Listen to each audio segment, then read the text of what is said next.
Congrats for your new contract. Just wondering how things worked for you. We had the information that negotiations were tough, and so can you just take us to the negotiation and how it went for you? Before I get to that, I actually just want to thank both Berge and Jeff. Starting with Berge, since I've been in Montreal, we haven't had, I don't think, anyone with as much passion for the Montreal Canadiens as he shows. He obviously has been working his tail off all summer, and my contract negotiations were no different between him and Sedgy and agents. They worked their tail off to get this thing done, and I was really appreciative of that. So obviously thanks to Berge and to Jeff. Jeff was the second person I heard from when I signed my contract.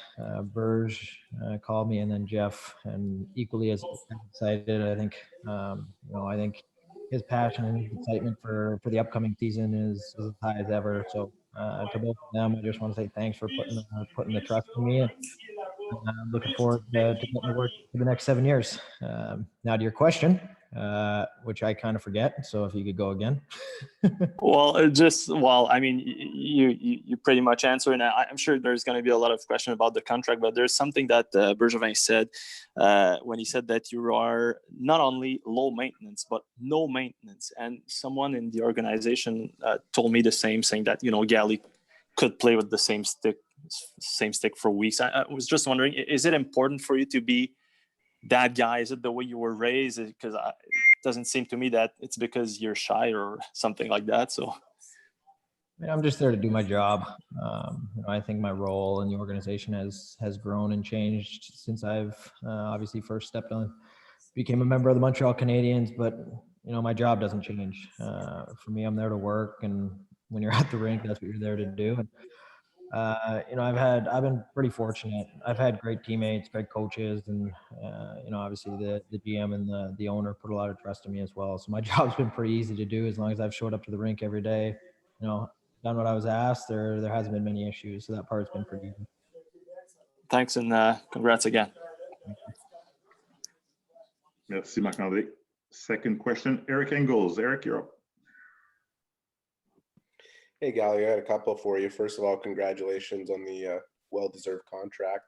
I'm just wondering, before you signed it, what your impression was of the improvements or the moves, I should say, that have been made to this team prior to you putting pen to paper. It's unbelievable to see the additions we've been able to make. I could go through the list. It started with Edmondson. He's going to be someone on our back end that just adds to that tough to play against mentality. When you're looking at our D now, I don't think there's going to be a single forward group in the league that's excited to come and play our team. Then he goes and gets Josh Anderson, physical with scoring talent. That's something that it's hard to come by. He's a rare breed in the league, a physical power forward with the size that can kind of do it all, and you can also put the puck in the net. So, you add a player like that, I think every team in the league would be happy to have him. I forgot about Allen. We got a goaltender. We know how good Pricey is. He's the best goaltender in the world when he's refreshed and healthy and has that energy. And we have an opportunity now to play a goalie that, he can start for us 20 plus times, and we're confident in him, and he's going to get the job done. And then that's going to make Pricey that much better, which is obviously scary. And then just a few days ago, we had, Toffoli, a guy that's pretty much scored everywhere he's been his entire life. And, he's the same age group as me, so I know him a little bit, played against him. We actually played on the same team, a couple summer hockey tournaments in Montreal, strange enough. But his entire life, he's put the puck in the net. He's found ways to score. He was on a Stanley Cup winning team. He's just a guy that's going to bring that experience. And, every one of them is going to play a key role on our team, and to be able to add that many pieces, it's pretty exciting. So when I'm sitting there and you're thinking about where you want to be, and you add those pieces on top of what we had as a group and what we were building, you talk about the young centerman coming up. It's pretty exciting right now for anyone, around the Montreal Canadiens organization. Brendan, when you look at your last couple of years, it's the most successful seasons of your career at 5-on-5, certainly. what value would you attribute to Phil Deneau's contribution to that? And we got a glimpse of it obviously coming into your locker room, although we don't do that anymore. But what kind of footprint does he have in your room in terms of, there's a lot of character obviously in your room, but where does he land in that order of guys, and how do you view his value to the team? I mean, he's speaking personally, how much Phil's been able to help me has been tremendous. He's such a smart player, and we talk about it all the time, but I really think it is undervalued. Just his, his brain, how well he thinks the game. Very competitive, good player, wants to win at all costs, and for him to be up put in all those different situations that we use him in, it's hard to ask anyone else to do that. So to put to put it into words how important he is, it's hard.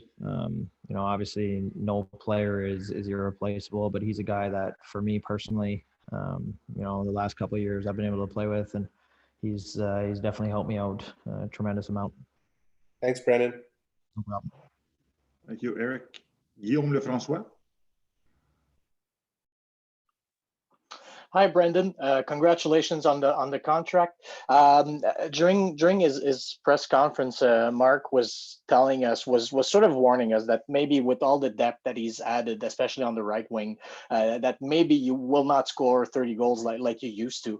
I was just wondering if you thought of that when you saw all those additions, and if you're ready to make that sacrifice of maybe producing less, but looking at the big picture.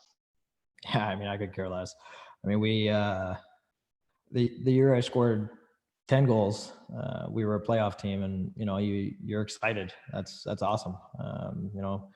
Scored 30 goals and we missed the playoffs. I would gladly trade those in for a playoff opportunity.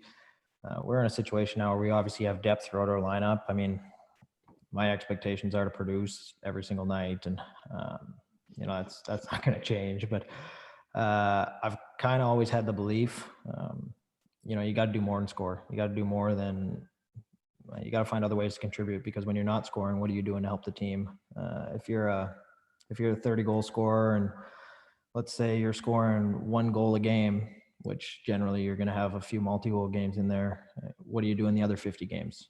How are you contributing? How are you helping the team? And there's obviously going to be more situations where you need to step up and do your job, and goal scoring is part of what I do, but it's definitely not all of it, and not even close. So there's lots of areas for me to feel like I'm contributing to the team, and that's something that I put that expectation on myself, not to do every few games, but you want to be a consistent player and do it every single night.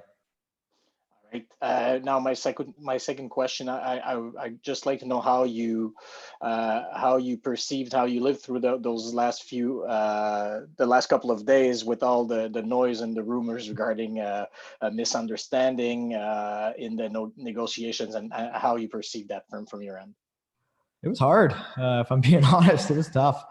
It was really the first time since I've been a Montreal Canadien where that thought went through my head that I was going to have to make decisions coming up in my future, whether I wanted to remain a Montreal Canadien, which was hard for me. It's the only team I've ever known. It was, you really fall in love with everything about it. And I don't do well with change. So it wasn't something I was all that happy about and all that excited about. So, it might've felt like a pretty short turnaround for everyone else, but for me, it felt like an eternity. And it was obviously nice to wake up the next day and, have a little bit more positive news.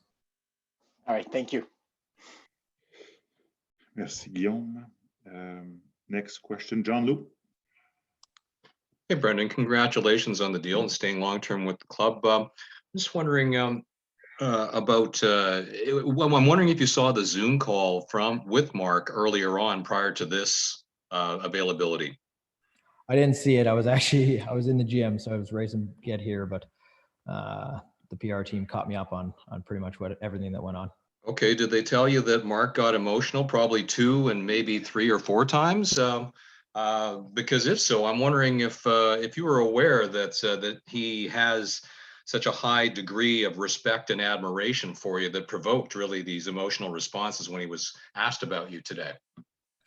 I mean, that respect goes both ways. I can't talk about Birch without talking about passion. And every time he speaks to us, it's clear. he has one goal, and it was the first thing he said to me when he called me yesterday was, all right, now this is over with, let's go win. And that's the common goal. And everything Berge has done throughout his 8 years here has been for winning. And how are we going to win? How are we going to be a champion? And sometimes it took patience. But I think now you see the steps that he's taken. He feels like we're in a position where we're able to compete now. And as players, that's really exciting. So, that respect that Berge obviously shows me, it goes right back his way. And I have a tremendous appreciation for everything he's done for our team, but especially for me. He's,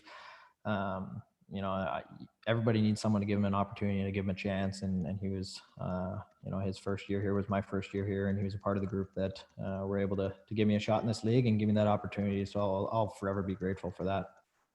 Now that your contract is in the books and there's cost certainty for the season after next, how much, I guess, enthusiasm and hope does that give you that your centerman, Philip, will be signed and delivered sooner rather than later? I mean, I just went through it myself. These things don't happen quickly. The work that, my agents put in along with Berge and Seji to get this thing done, it takes time and it's hard work, and they work tirelessly on this thing. So, obviously I'm aware Phil's going through the same thing, and Berge has had a very busy summer. So, obviously, I don't think anyone's ever denied Phil's importance to our team. I don't think anyone's ever denied, what he does for our group in terms of putting that into a team. I'm going to stay out of that because I just went through the situation. I know how tough that is. Thanks, Brendan. No problem. Thank you, John. Prochaine question. Arpen. Hey, Brendan. Congratulations. Thank you. One thing I wanted to read you something that you said in mid-September. I want to enjoy my time. I want to enjoy my experience. I want to have an opportunity to be a winner. That's really what you want to be remembered for. So going to this next contract for however many years I'm able to sign for, you just want to be in a position where you have that opportunity each and every season. Since saying that, obviously your team has dramatically changed. Do you feel that what you wanted has been achieved? Yeah, I wouldn't have signed the contract if I didn't. I obviously don't remember saying that to you, but everything you just mentioned were the same things I was trying to vocalize to my agents, obviously, as we were going through this situation. You have to prioritize what's important to you.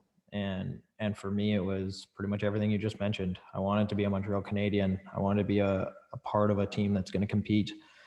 And you wanted to have some security going forward long term. And they were able to give me all those things. And I'm very fortunate to be able to remain a Montreal Canadien. But that was those were the exact thoughts that were going through my head as you're making those decisions on signing a contract to that length.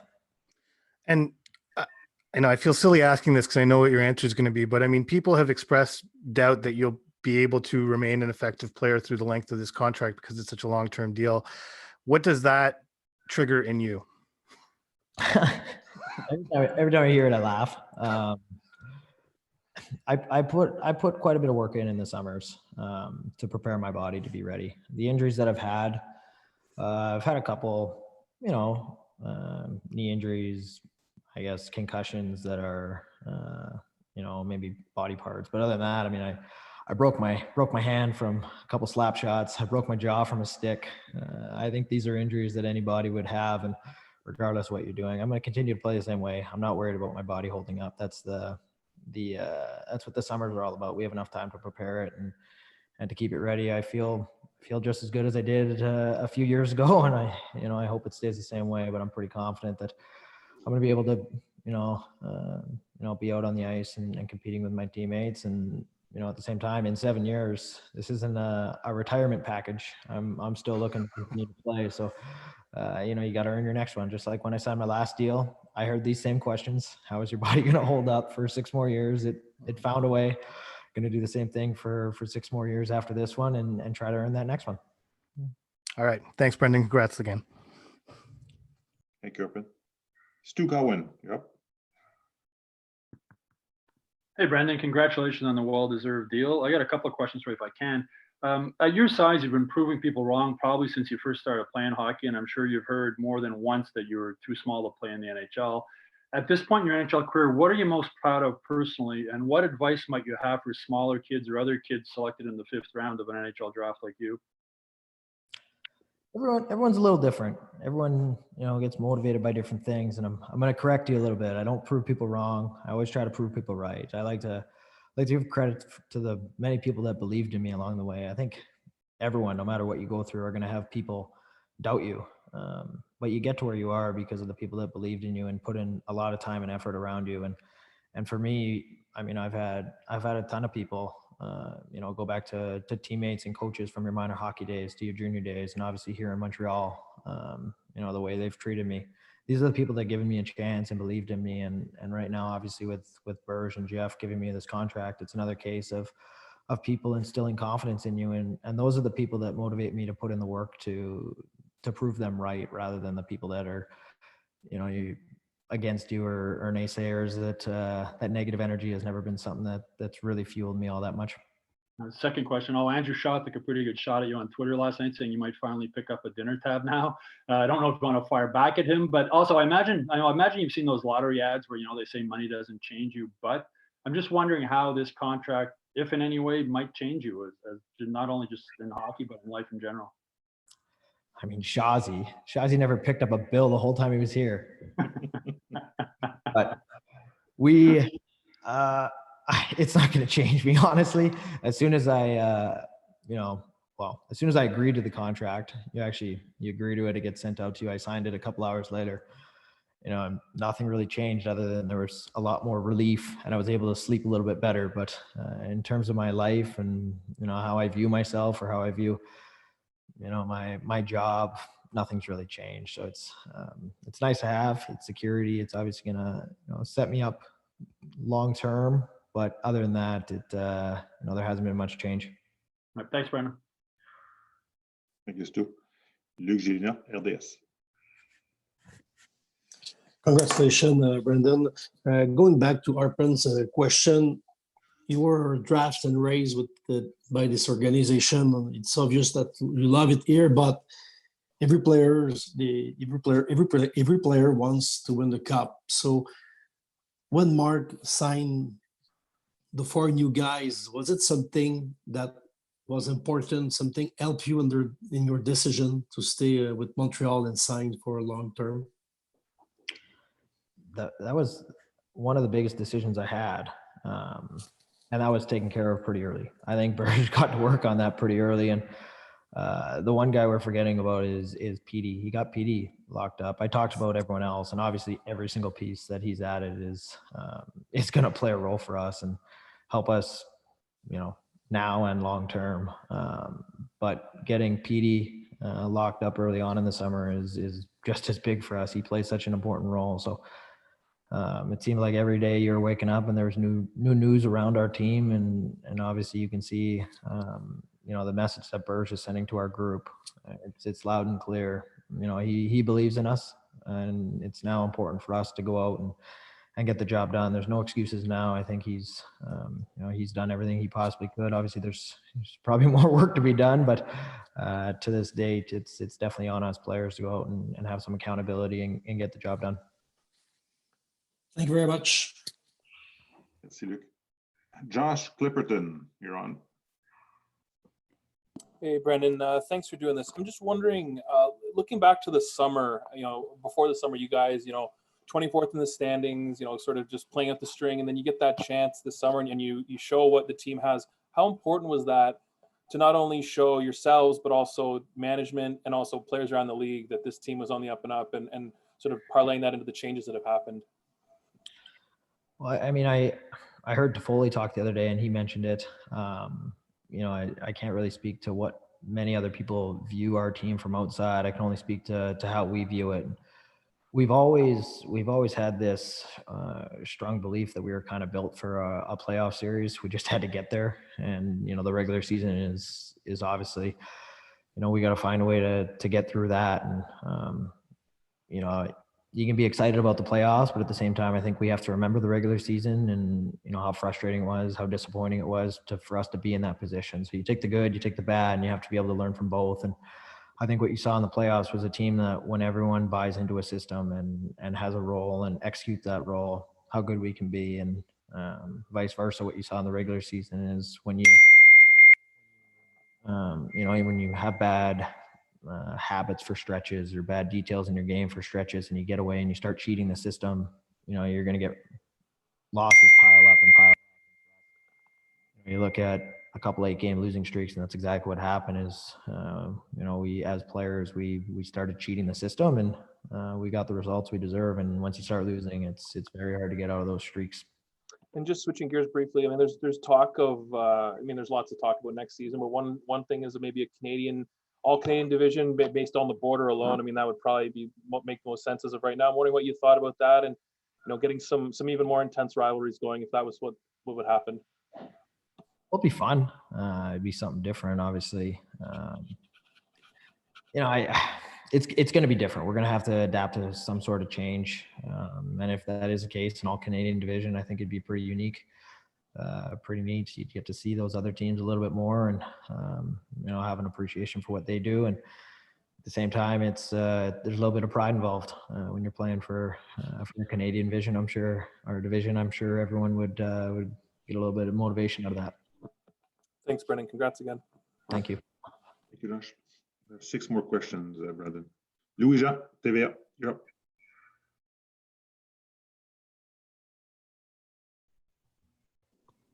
Can you hear me? Yep. All right. Sorry about that. Congratulations on the deal. You've definitely earned it, Brendan. I'm just curious to know if this, in any way for you, is a sense of validation. I know you've always been, you know, about the team, about the logo, but do you at all sort of think back at being a $6.5 million man and the importance, you know, this message is sending to you and to the rest of the organization to give you this contract? Well, I hate that nickname, so we're gonna have to work on something else. It honestly isn't gonna change a thing. You know, I had to work hard for this, just like every single guy in that locker room had to work hard. And my story is no different than anyone else. Everyone faces challenges, everyone faces adversity, and for me to be here today, I think you know, you're being rewarded for what you've done and what you're gonna do in the future. But you know, nothing can change about your attitude or the way you view it. So, you know, I'm looking forward to, you know, obviously the older you get, the more experience you get, and you get to see some younger kids come in with, you know, all that energy and excitement and lessons to learn. And I'm kind of looking forward to helping those growing pains. And I had so many older players help me get to where I am and teach me lessons. I look back to my first few years here with the team and the guys that helped me out.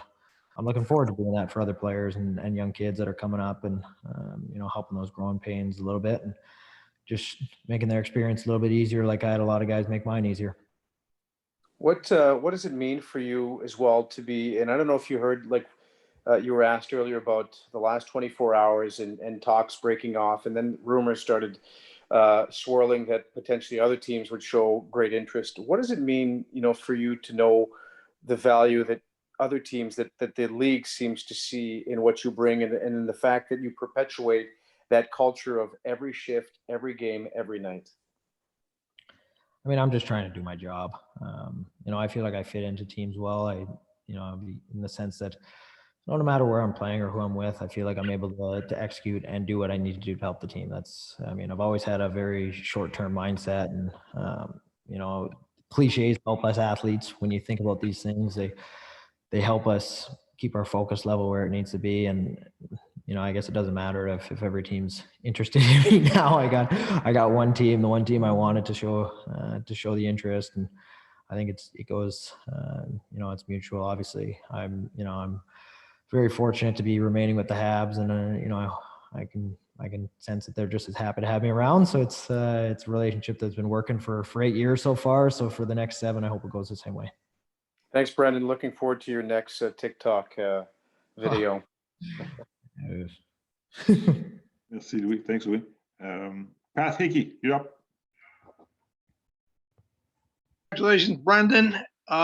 you said you just came back from the gym. I'm just wondering, with all the uncertainty about when the season's going to start. They started out December 1st. Now they're talking about January 1st. Has that changed your training routine? Have you had to make adjustments? Not so much adjustments. I think it's just tougher mentally. It's easier to prepare for something when you have an end date. You're able to put a program together and ramp it up. I think now you have to be ready as early as possible, but you're also available if it drags on, or you're not running out of gas, or you want to be peaking at the right time going right into camp. So it's just different. It changes the routine a little bit. It changes the mental preparation of it, but at the same time, you kind of have to prepare yourself for the shortest date possible and make sure you're ready from there. And if it changes, and you adjust. Thank you, Brendan. Stay well. Hope we see you soon. Thanks, guys. Thanks, Pat. Four more questions. Mo Khan. Hey, Brendan, congratulations on the deal. In your mind, did Christmas come early for you, and all these signs that now going into this new season, there's a different vibe about this team? There's excitement. There's definitely excitement, and you can sense it from the fans, and definitely from Jeff. I think it all goes to see just how hard Berge has been working here in the summer, and he's got a lot done. We're a group that's always been pretty confident in ourselves, but when you add pieces and you talk to the other guys, how excited guys are and how confident we feel in ourselves, we know it's not going to be easy. We're bringing in new pieces, and there's going to be a little bit of a learning curve and a growth period, but we gotta make sure it's as short as possible and hit the ground running. I mean, you're potentially looking at a condensed schedule. We don't know what we're going to be dealing with. If it's 82 games, you're going to be playing a lot of hockey. It's most likely it's going to be a shortened schedule, and you're not going to have a lot of time for mistakes. But we got to make sure that everyone's acclimated quickly enough, and we get going right away. But the confidence there is definitely high. And the last question for you, Brendan, in the COVID world that we're in right now, what was more important for you, to get the years or the value on this contract? The years, without a doubt. I think, there are a few things when you were talking about this deal that were really important to me. Obviously, you look at the team. Do I think this team can win? And the answer was yes. That was something that I had to. That was the first question. The second one was, term. And then there's a couple of things in there that, you talk about the no move and the no trade. I mean, that's just, for me, you're able to control the situation a little bit better. But when you talk about term on the deal, it was definitely up there in importance. Congrats again, Brendan, and go Bengals. It's good to hear. Thanks, Mo. Jonathan Bernier. Thank you, Paul. Merci beaucoup. Brendan, congrats on your new contract. You went through the lineup earlier, talking about the young players, the new additions, the veteran guys on the team. For the organization in the last year, the goal was let's make the playoffs, and after that, anything can happen. But with what you see right now from this team, do you feel that this team is ready for a higher expectation, maybe expectation as high as maybe being a Stanley Cup contender? I've never come into any year without that being the end goal. But I kind of talked about this a little bit earlier. As athletes, you just have to mentally keep your goals short term. It's the only way to have success. So for us, it's going to be important to keep those short term goals, go week by week. Obviously, when you look at our season, make the playoffs. That's all you got to do. You got to find a way to get into the dance, and then we feel like we got a pretty good shot. A team that's built for those types of playoff series, we feel like we give ourselves a good chance in those things, but you got to get in. So the expectations around us maybe change from the outside perspective, but for us, short-term goals, and obviously you're working towards just getting in the playoffs. All right, thank you very much. Merci, Jonathan. Marc-Antoine Godin, The Athletic. Hello, Brendan. If we go back a few years when Berge traded for Shea Weber, and since then he wanted to change the culture a little bit, change the overall attitude of the team, and he made changes accordingly after that. And maybe that the last 10 days are a bit of a culmination of that. But how would you describe where the culture of this team is at right now, and how it will integrate those new players? And if I may also, what specific role do you think you play in that culture? Well, our team starts with Pricey. You look at Pricey, his calm demeanor. We feed off that. We know you have a very high confidence level when you look at him in the back end, but not far behind him is Webbs. And since he's come to our team has taken on his demeanor. It's a competitive one, but it's a business-like attitude, and the way he sees his teammates, treats his teammates, treats his staff, everything he does away from the rink, I think is so important for everyone to watch and learn from it. And you see guys start to follow him, and that's what we do without being vocal and letting people know you're the leader. You're just able to get guys to follow you, and when it's time to speak, he'll speak. But for the most part, guys just fall in line and follow his lead. And obviously, since he's come to our team, he's been everything that you can ask for in a leader. And also, for a long time, Martin Saint-Louis was mentioned by so many smaller players as an example, as a role model. And we've heard, in the last few years, and I think Cole Caulfield is a good example of that names you as a role model. How do you take that role of being an example for many younger players? Well, Marty St. Louis was my favorite player. I loved watching him. I loved watching the way he competed. And you just, as a young player, you just tried to copy him and try to do all those things. And for me in my position, I would never think of myself that highly, but I'm really looking forward to getting the chance to be around Cole. I know how talented he is. He was actually one of the first people that texted me yesterday and congratulated me. Somebody that he's been in the eyes of a lot of Habs fans, and he's going to get here and contribute. Obviously, he's got some work to put in, but once he's here, I'm looking forward to being around him, and whatever he needs, I'll be happy to do. But I think Merci, Marc-Antoine. And the last question goes to Martin McGuire. Martin. You hear me, Brandon? Yep. You still there? Yep. Okay. I hope I won't make you repeat, but every time we go in Alberta and BC for Montreal Canadiens game, fans over there always say that they were upset because these teams pass over you for the draft at your year. How special is it to be established as one of the favorite players of the French part of this country in province of Quebec? How special is it for you? It means everything. I mean, for me, to come out here, I really had no expectations. I was just trying to be a hockey player and to be a part of a winning team. That's really your only goal. You first want to make the team, and then you want to be a player that the organization respects. And the way the fans have embraced me, and the way obviously it's there's so many Habs fans outside of Quebec, but when you're dealing with strictly Quebec, everywhere I've been, everywhere my family's been, they've been nothing but respectful to us, and that's something that it doesn't go unnoticed. I really do love that city, and I love the people, and you love the fans, and that's something that very happy I get to be a part of for another 7 years. Thanks for your time today. All right, Gally. Well, thank you very much. It's thanks for this. Perfect. And, go back to whatever you do and enjoy your the rest of the summer. Thanks, guys. See you soon. Take care. Thanks, Paul. Bye.